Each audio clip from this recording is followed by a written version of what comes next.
Hello student, आप सभी का आपके प्यारे चैनल माही प्लस में स्वागत है।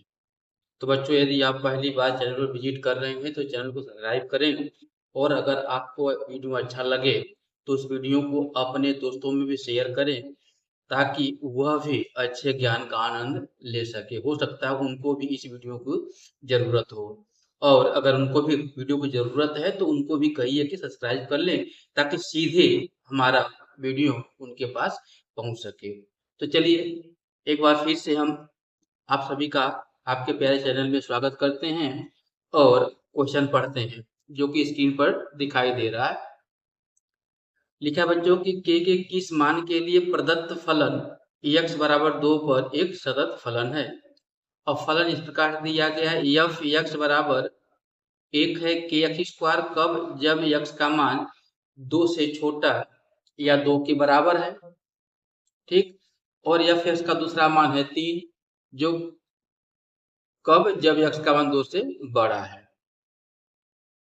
क्या x बराबर 2 पर हमको यह दिखाना है कि के किस मान के लिए यह फलन है, सतत है। तो देखिए, क्योंकि x बराबर 2 पर फलन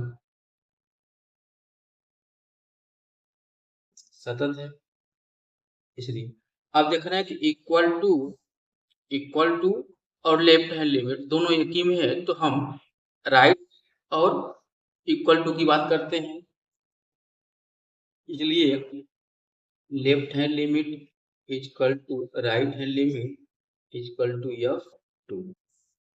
या तो लेफ्ट इक्वल टू राइट की बात कर लीजिए, या right equal to F two की बात कर लीजिए। क्यों? क्योंकि इक्वल टू और लेफ्ट दोनों एक ही फलन को शो कर रहा है। यदि राइट की बात कर लें, right hand limit equal to F two, तो ये हो जाएगा आपका limit F tend to zero F two plus H equal to F two. हम मान रखते हैं एक्स का मान 2 से ज्यादा है, तो 2 से ज्यादा के लिए यह 3 मिल जाएगा हमको यहाँ पे। Limit F tend to zero 3 equal to 2, equal to 2 है तो यहाँ रखेंगे a इंटू 2 का स्क्वायर। ठीक।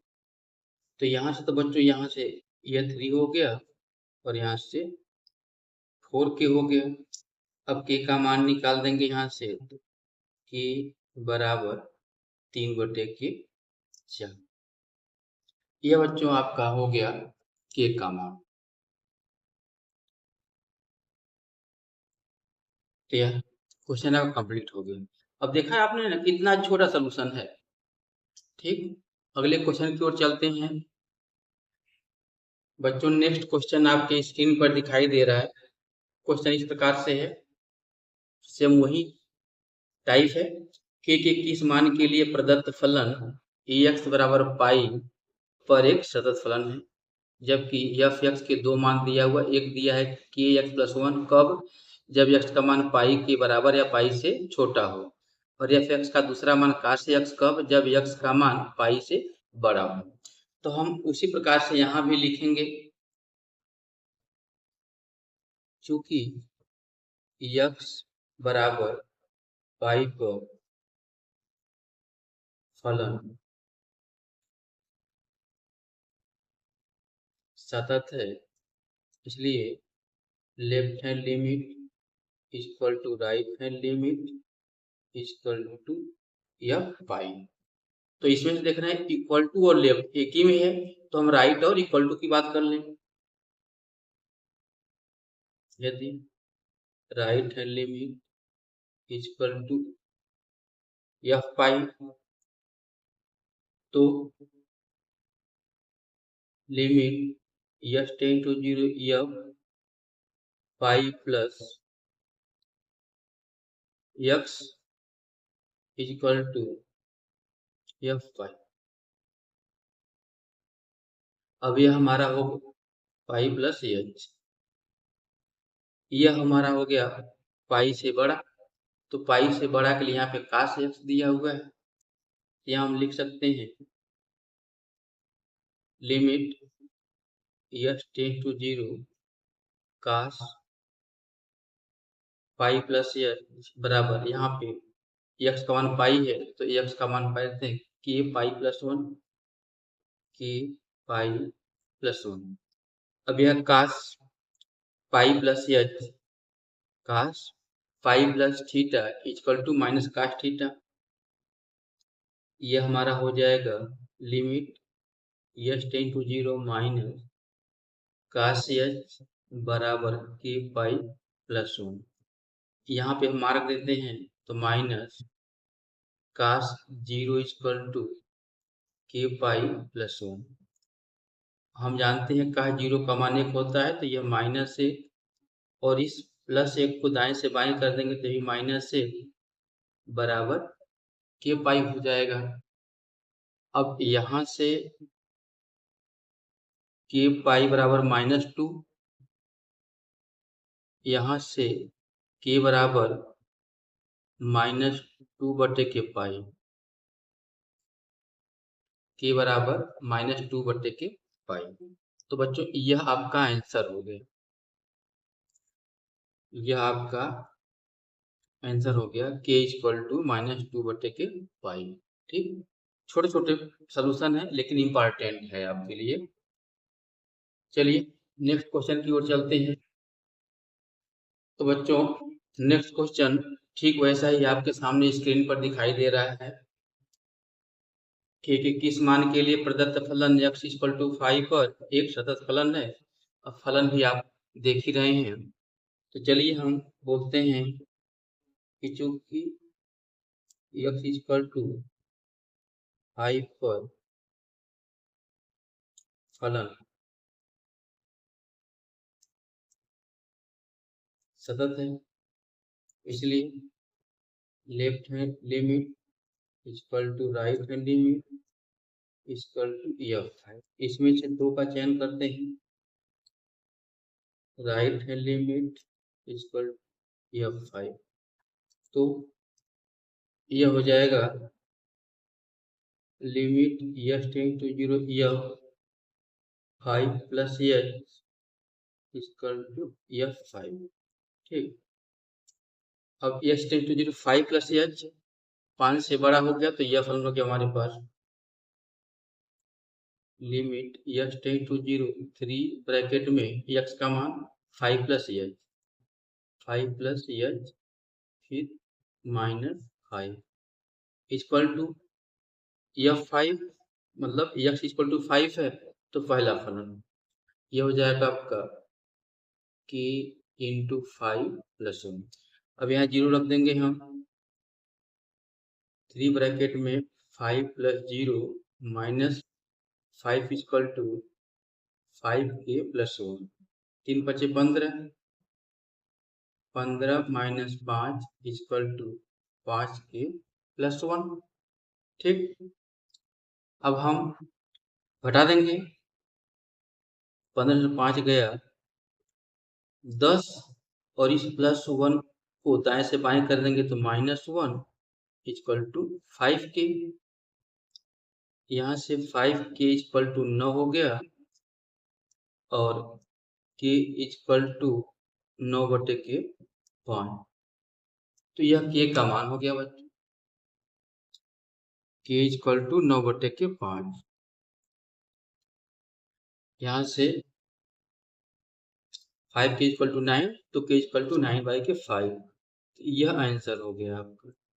ठीक, चलिए अब हम नेक्स्ट क्वेश्चन की ओर चलते हैं जो कि इम्पोर्टेंट काफी है। हेलो स्टूडेंट, अगला क्वेश्चन आपके सामने स्क्रीन पर दिखाई दे रहा है। तो यहाँ पे क्वेश्चन इस प्रकार से है, a और b के मानों को ज्ञात कीजिए ताकि दिया गया फलन एक सतत फलन हो। तो यहाँ पर हमारे पास देख रहे हैं कि f(x) के 3 मान दिए गए, एक 5 कब जब x का मान 2 के बराबर या 2 से कम हो, दूसरा दिया है ax प्लस b कब जब x का मान 2 से बड़ा हो किंतु 10 से छोटा हो। तीसरा दिया है एफ एक्स का मान 21 कब, जब एक्स का मान 10 के बराबर या 10 से बड़ा हो। तो आप देख रहे हैं कि यहाँ पे 3 पॉइंट दिए गए हैं, 2 पॉइंट 2 और 10, यानी कि 2 और 10 दोनों पर ही हम हमारा दिया गया फलन सतत फलन है, और इसी के सहयोग से हम ए और बी का मान निकालते हैं। चलिए देखते हैं कैसे निकलता है मान ए और बी का। तो सबसे पहले हम थोड़ा 2 पर बात कर लेते हैं, क्योंकि एक्स बराबर 2 पर फलन सतत है, इसलिए left hand limit equal to right hand limit equal to ये हो जाएगा। अब देख रहे हैं कि लेफ्ट हैंड लिमिट और इक्वल दोनों एक ही है, तो हम राइट की बात कर लेंगे और इक्वल टू की बात कर लें, या राइट की बात कर लें लेफ्ट की बात कर लें। चलिए यहाँ पे हम लेफ्ट और राइट दोनों की बात कर लेते हैं। Left hand limit equal to right hand limit, तो limit S tend to 0 f 2 minus h बराबर limit S tend to 0 f 2 plus h limit S tend to 0। अब यहाँ पर मान हमारा x का 2 से कम हो गया, और जब 2 से कम हो गया तब के लिए फल हमारा 5 दिया हुआ है, यह 5 हो गया। लिमिट एस टेंड टू 2 से ज्यादा हो गया, 2 से ज्यादा के लिए फलन दिया ए एक्स प्लस बी, ए एक्स के स्थान पे 2 प्लस एक्स प्लस बी। अब हम मान रख देते हैं, तो 5 इक्वल टू यहाँ 0 हो जाएगा, ए ब्रैकेट में 2 प्लस 0 प्लस बी, तो यहाँ से 2a प्लस बी और 5 हो गया, या यहाँ से b बराबर 5 माइनस 2a, इसको हम समीकरण 1 कह देंगे। ठीक, अब हम सेकेंड पॉइंट पर बात करेंगे, एक्स बराबर 10 पर। एक्स बराबर 10 पर फलन सतत है, तो left hand limit equal to right hand limit equal to f ten. ठीक, तो यहाँ भी इक्वल टू और ग्रेटर देन यानी राइट हैंड लिमिट दोनों एक ही में है, तो हम यहाँ पे left hand limit equal to right hand limit से बात करेंगे, तो यह हो जाएगा limit S tend to 0 f 10 minus h बराबर limit S tend to 0 10 plus H. ठीक, 10 माइनस एच 10 से कम के लिए दूसरा फलन है ए एक्स प्लस बी, तो हम limit S tend to 0 A X के स्थान पे 10 माइनस एच प्लस बी बराबर लिमिट एस टेंड टू 0। जब हमारा एक्स का मान 10 से बड़ा है तो उसके लिए हमारे पास फलन 21 के बराबर दिया गया है। अब मान रखते हैं हम यहाँ पे, तो ए ब्रैकेट में 10 माइनस 0 प्लस एच बराबर 21, यह हो जाएगा एच नहीं बी, यह 10a प्लस बी बराबर 21। ठीक है, अब हम यहाँ पे जो b का मान निकालें उसको रख देते हैं, b का मान रखने पर यह 10a प्लस 5 माइनस 2a बराबर 21। अब देखिए 10a में से 2a निकल जाएगा तो बच जाएगा 8a। इस 5 को बाएं से दाएं कर देंगे तो 21 -5 हो जाएगा। ठीक, 8 ए बराबर 21 में से 5 गया, 16 5 21 होता है 16।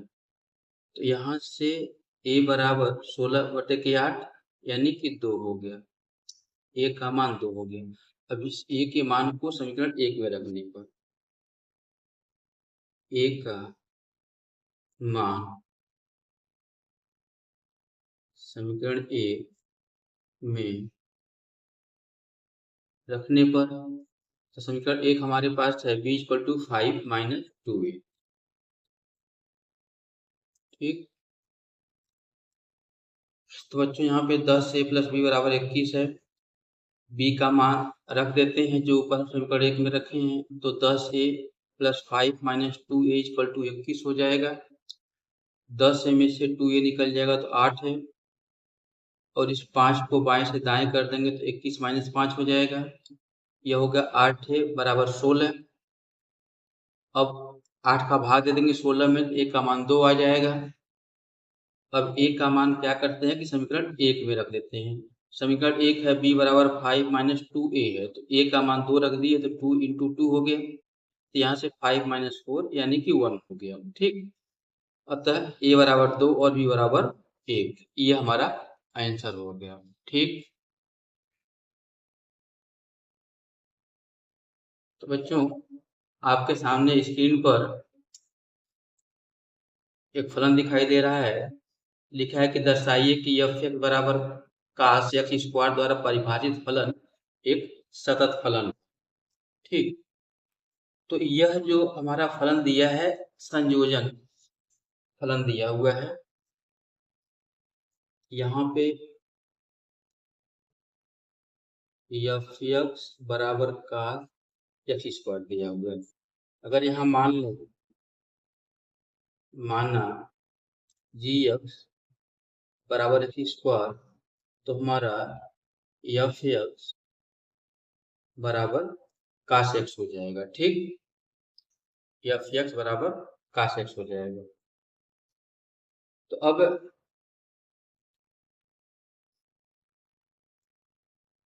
अर्थात f g(x) बराबर f(x² बराबर cos x², यह हो जाएगा। ठीक, चूंकि f(x) बराबर cos x,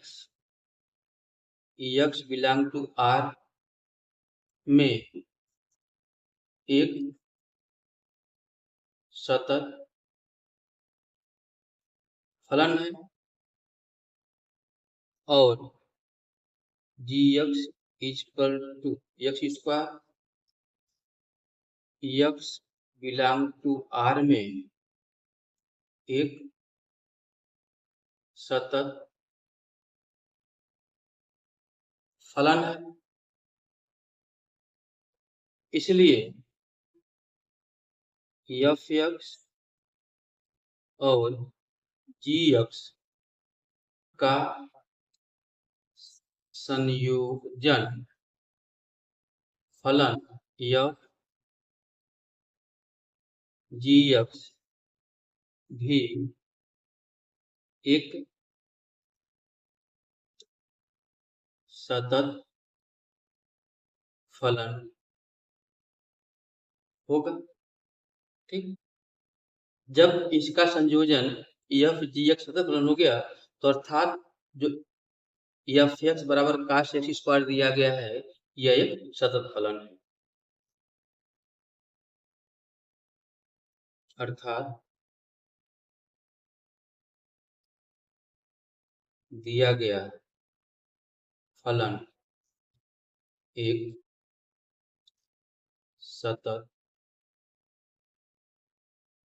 फलन है।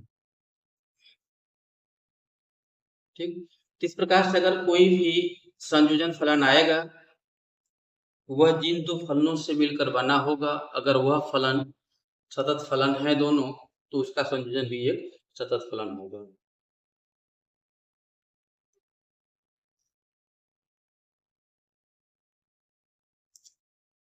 ठीक, चलिए नेक्स्ट क्वेश्चन की ओर चलते। तो बच्चों नेक्स्ट क्वेश्चन उसी प्रकार से है। दर्शाइए कि एफ एक्स बराबर मॉड ऑफ काश एक्स द्वारा परिभाषित फलन एक सतत फलन है। तो यहाँ पे एफ एक्स बराबर मॉड ऑफ काश एक्स दिया हुआ है। इसे हम मान लें अगर जी एक्स बराबर काश एक्स, तो एफ एक्स बराबर मॉड ऑफ एक्स। अब यहाँ पे हमारा जो हो जाएगा एफ जी एफ, यानी कि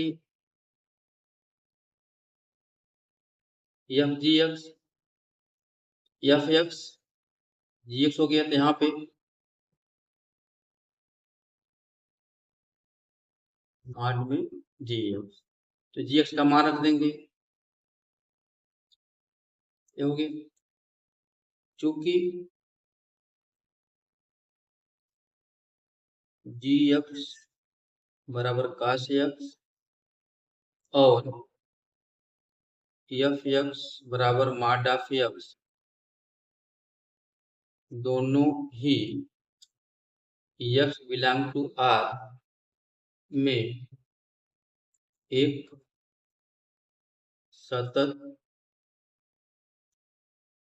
फलन है, इसलिए दिया गया फलन एक सतत फलन। ठीक, इस प्रकार से ये अभी हमारा क्वेश्चन सिद्ध हो गया। चलिए नेक्स्ट क्वेश्चन की ओर चलते हैं। बस यही ध्यान देना है, जहां भी कंपोजिशन का फलन दिखाई दे उसको आप इस प्रकार से लिख सकते हैं। बच्चों यहाँ भी आपके सामने एक छोटा सा क्वेश्चन दिखाई दे रहा है। जांच कीजिए कि साइन मॉड में एक्स एक सतत फलन है। ठीक, तो यहाँ पे हम मान लेते हैं एफ एक्स बराबर साइन एक्स और जी एक्स बराबर मॉड ऑफ एक्स। ठीक, तो ये हो जाएगा एफ जी एक्स बराबर एफ मॉड ऑफ एक्स बराबर साइन मॉड ऑफ एक्स। चूंकि एफ एक्स बराबर साइन एक्स और जी एक्स बराबर mod of x, mod of x दोनों ही एक्स बिलोंग टू आर में एक सतत फलन है, इसलिए दिया गया फलन एक सतत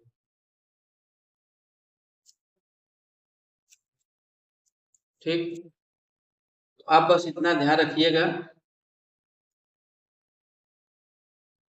कि अगर दो फलनों का कंपोजिशन है, दो फलनों का संयोजन है, और अगर दोनों फलन अलग अलग सतत हैं जिसे हमने कभी सिद्ध किया है, तो वह कंपोजिशन फलन संयोजन फलन भी सतत होगा।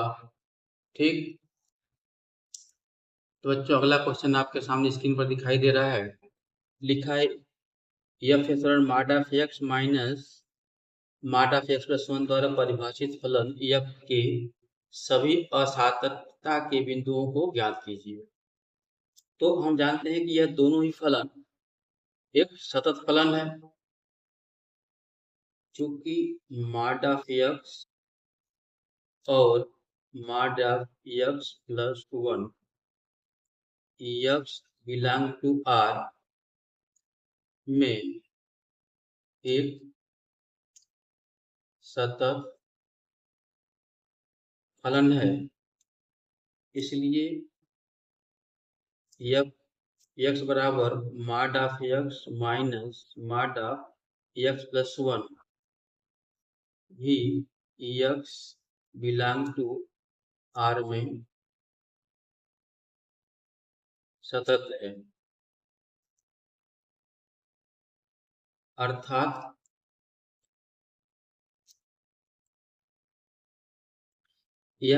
कहा गया कि f के सभी असातत्य के बिंदु ज्ञात कीजिए, अर्थात f का कोई भी असांत्यता बिंदु नहीं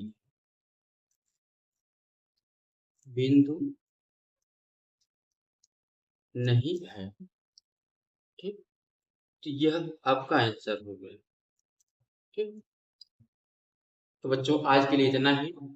आज आपका पहली प्रश्नावली कंप्लीट होता है, फिर अगले दिन अगली प्रश्नावली पर हम डिस्कस करेंगे। अगर आपको वीडियो अच्छा लगा हो तो आप उसको लाइक करें। अभी तक अगर चैनल को सब्सक्राइब नहीं किए हैं तो उसको सब्सक्राइब करें और इसे अपने उस दोस्त के पास भी भेज दीजिए, शेयर कीजिए जिसको इसकी जरूरत है, और उससे भी कहें आप कि वह भी सब्सक्राइब करें इस चैनल को, ताकि वह यह वीडियो उनके पास सीधे जा सके। धन्यवाद।